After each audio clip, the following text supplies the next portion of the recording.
చట్టం రక్షణ కోసం పుట్టింది, కానీ అదే చట్టం భయంగా మారితే సమస్య మొదలవుతుంది. చిన్నారులను కాపాడే ఉద్దేశంతో తీసుకొచ్చిన ఫోక్సో చట్టం ఇప్పుడు కొన్ని సందర్భాల్లో యువకుల జీవితాల్ని నాశనం చేస్తోందని దేశ అత్యున్నత న్యాయస్థానమే ఆందోళన వ్యక్తం చేసింది. ప్రేమించాలనే కారణంతో జైళ్లలో పడిపోతున్న యువకులు, కుటుంబ గౌరవం పేరుతో పోలీస్ స్టేషన్లకు లాగబడుతున్న కుర్రాళ్ల గురించి ఆలోచిస్తూ సుప్రీంకోర్టు ఈ వ్యాఖ్యలు చేసింది. ఇప్పటి వరకు మౌనంగా ఉన్న న్యాయ వ్యవస్థ ఈసారి గట్టిగా మాట్లాడింది. పోక్సోను ప్రతీకార ఆయుధంగా మార్చుకుంటున్న తీరును తప్పుబట్టింది. రోమియో జూలియట్ క్లాజ్ గురించి ఆలోచించాలి అంటూ కేంద్రాన్ని సూచించింది. ఇంతకీ ఈ రోమియో జూలియట్ క్లాజ్ అంటే ఏంటి?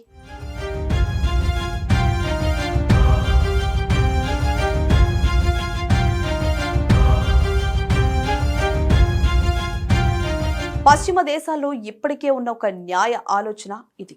వయసు చాలా దగ్గరగా ఉన్న ఇద్దరు వ్యక్తుల మధ్య పరస్పర అంగీకారంతో ఉన్న సంబంధాలను తీవ్రమైన నేరాల కింద చూడకూడదు అన్న భావన నుంచి ఈ క్లాజ్ వచ్చింది.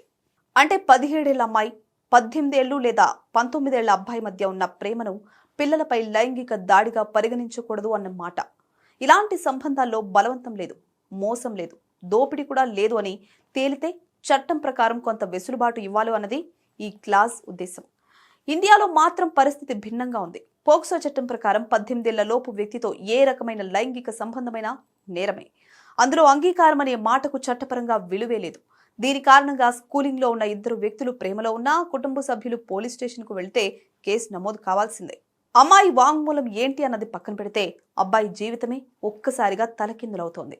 అరెస్ట్, జైలు, చదువు ఆగిపోవడం, సొసైటీలో బ్యాడ్ గా ముద్రపడ్డం ఇలాంటివన్నీ ఒకేసారి జరిగిపోతున్నాయి. ఇదే విషయాన్ని సుప్రీంకోర్టు గమనించింది. చట్ట ఉద్దేశం గొప్పదే అయినా దీన్ని కొంతమంది మిస్యూజ్ చేసుకుంటున్నారని చెప్పింది.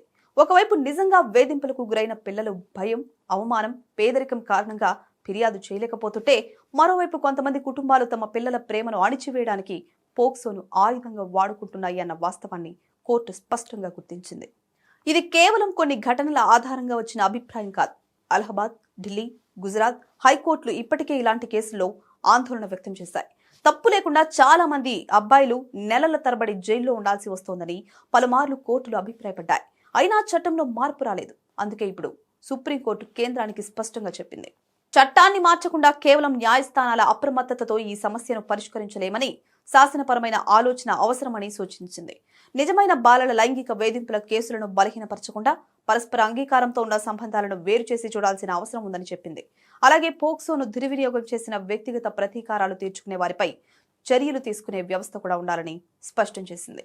అయితే ప్రభుత్వం మాత్రం వెనక్కి తగ్గుతోంది.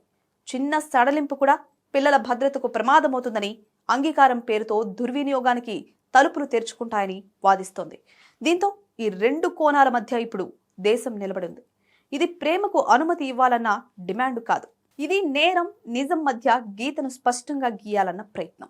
పిల్లలను రక్షించాలి అనే చట్టం యువకుల భవిష్యత్తును నాశనం చేయకుండా ఎలా అమలవ్వాలి అనేదే అసలు ప్రశ్న.